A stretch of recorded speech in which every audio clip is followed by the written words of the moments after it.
Assalamualaikum warahmatullahi wabarakatuh. Sejak Nabi Adam alaihi salam diciptakan Allah subhanahu wa ta'ala, nama Muhammad sallallahu alaihi wasallam telah tertulis di pintu-pintu surga. Kemunculannya juga dikabarkan melalui kitab Taurat dan Injil dan disampaikan para murabbi dan para pendeta.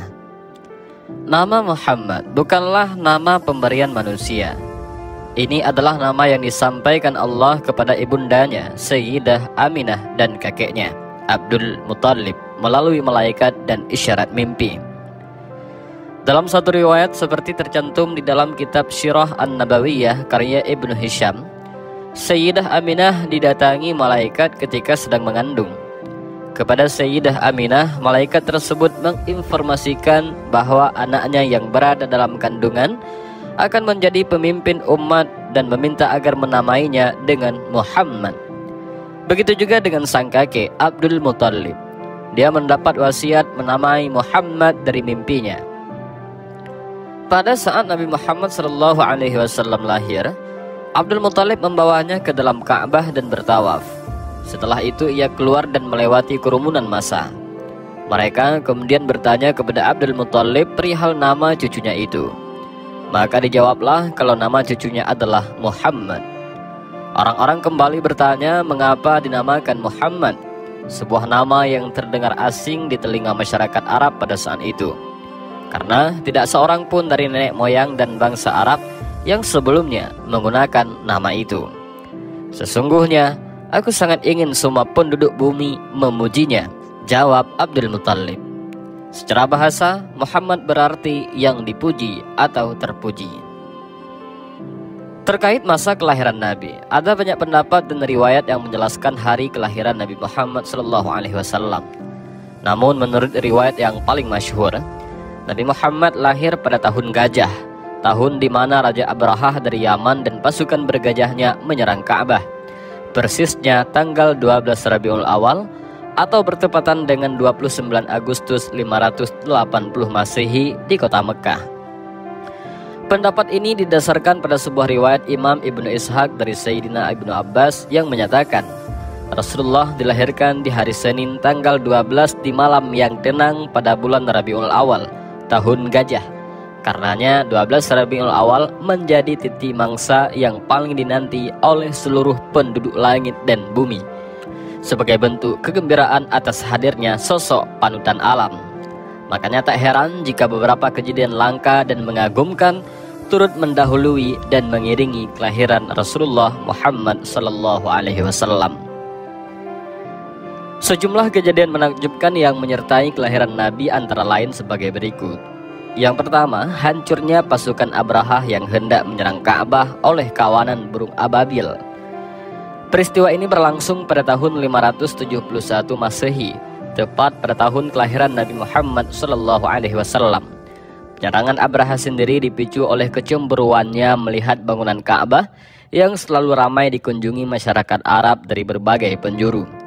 Kendati Raja Abrahah sudah mendirikan gereja super megah sebagai tandingannya, namun masyarakat Arab tetap memilih berkunjung ke bangunan tua yang didirikan oleh Nabi Ibrahim dan Nabi Ismail itu. Itulah alasannya Abrahah bertolak dari Yaman bersama pasukan bergajahnya untuk menghancurkan rumah Allah tersebut. Namun Allah berkehendak menyelamatkan rumahnya. Gajah-gajah Abrahah berhenti di tempat yang dikehendakinya. Saat itulah Rabbul Ka'bah menurunkan kawanan burung ababil dari berbagai penjuru dengan membawa batu-batu dari tanah yang membakar. Batu-batu tersebut kemudian ditimpakan dari atas kepala bala tentara Abrahah. Kedahsyatan peristiwa ini pun diabadikan di dalam Al-Quran dalam surah Al-Fil ayat 1-5. Kedua, sebagaimana yang dikutip dan diungkapkan oleh Makhzum bin Hani Al-Makhzumi, pada malam kelahiran Nabi Muhammad SAW, istana Kisra berguncang hingga 14 ruangannya runtuh. Api di negeri Persia yang selalu disembah kaum Majusi padam seketika. Padahal sudah 1000 tahun lamanya api itu selalu menyala. Seiring dengan kejadian itu, air danau sawah surut, lembah Samawah kebanjiran, sejumlah mata air mengering, sehingga membuat Kisra dan rakyatnya bingung dan kelimpangan. Dikabarkan pula seorang kepercayaan Kisra bernama Al-Mubizan itu bermimpi melihat unta-unta bermuatan berat menuntun kuda-kuda bagus. Unta-unta tersebut berjalan mengarungi sungai Tigris dan sungai Yufrat, lalu menyebar ke sejumlah negerinya. Menurut penafsiran, sebuah peristiwa besar di penjuru Arab akan terjadi. Peristiwa dimaksud tak lain adalah kelahirannya Nabi besar Muhammad sallallahu alaihi wasallam. Ketiga, setelah kelahiran Nabi sallallahu alaihi wasallam, kaum jin tak lagi bisa mengintip berita langit. Hal itu diakui oleh kaum jin sendiri, sebagaimana disebutkan di dalam Al-Quran. Dan sesungguhnya kami telah mencoba mengetahui rahasia langit, maka kami mendapatinya penuh dengan penjagaan yang kuat dan panah-panah api. Dan sesungguhnya kami dahulu dapat menduduki beberapa tempat di langit itu untuk mendengarkan berita-beritanya. Tetapi sekarang siapa saja yang mencoba mendengarkan tentu akan menjumpai panah api yang mengintai untuk membakarnya. Al-Quran Surah Al-Jin ayat 8-9. Padahal sebelumnya mereka dengan mudahnya mendapatkan kabar dan perintah langit untuk kembali disebarkan kepada juru ramal dan tukang sihir. Namun setelah Nabi SAW lahir, Allah meminta langit dan dihalangi dari setan dan dipenuhi penjagaan oleh para malaikat, panah-panah api, sehingga mereka tak lagi bisa mendengarnya. Diriwayatkan tatkala tak bisa mengakses informasi langit, kaum jin berkumpul dan melaporkan kejadian itu kepada rajanya, yaitu iblis. Dengan cepat iblis menginstruksikan agar kaumnya menyebar ke seluruh bumi dari barat sampai timur, seraya memastikan apa yang sesungguhnya terjadi. Ternyata dari hasil pengamatan mereka ditemukan bahwa di kota Mekah ada seorang bayi yang tengah dikerumuni malaikat. Bayi itu mengeluarkan sinar dan memancar ke langit. Para malaikat pun sibuk menyampaikan salam kepada panutan alam yang baru saja dilahirkan. Begitu kejadian tersebut dilaporkan, iblis sangat menyesalkan sebab panutan alam telah datang. Artinya rahmat bagi manusia akan terlimpahkan, sehingga pantas menurutnya jin dan setan dihalang-halangi naik ke langit dan mencuri informasinya. Peristiwa keempat, yakni beberapa keajaiban yang menimpa Halimah As-Sa'diyah, ibu persusuan Nabi sallallahu alaihi wasallam. Kala itu serombongan wanita dari Bani Sa'id datang guna mencari bayi yang akan disusuinya demi mendapatkan upah dan bayarannya, termasuk Halimah yang diantar oleh suami beserta bayi mungilnya. Namun 2 hari berada di Mekah, Halimah belum juga mendapatkan bayi. Yang tersisa hanyalah bayi bernama Muhammad bin Abdullah. Rupanya bayi yang satu ini tak menjadi pilihan para wanita Bani Sa'id lainnya. Mengingat kondisinya yang yatim, harapan mereka mendapatkan upah dari bekerja menyusuinya tak akan terpenuhi. Tetapi karena tak mau pulang dengan tangan kosong, akhirnya Halimah sepakat dengan sang suami untuk mengambil bayi yatim bernama Muhammad itu.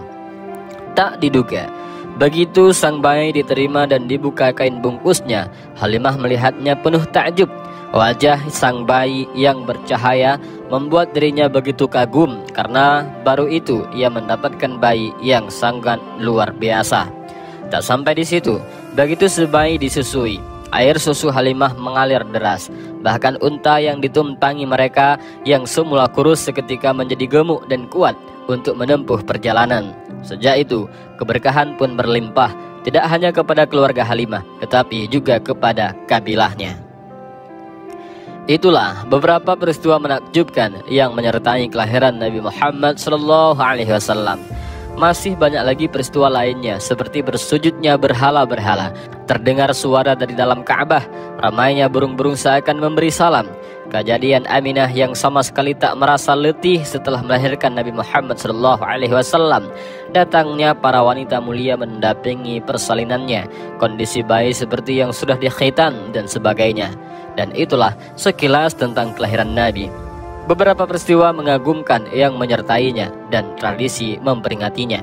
Mudah-mudahan hal ini membuat kita semakin cinta dan kagum kepada Rasulullah Muhammad SAW, serta kelak di hari kiamat kita dikumpulkan bersamanya. Tentu kecintaan kepada Rasulullah tak berhenti sampai di situ, tetapi harus diwujudkan dalam bentuk kecintaan kepada Allah dan ketaatan terhadap agama yang diajarkannya.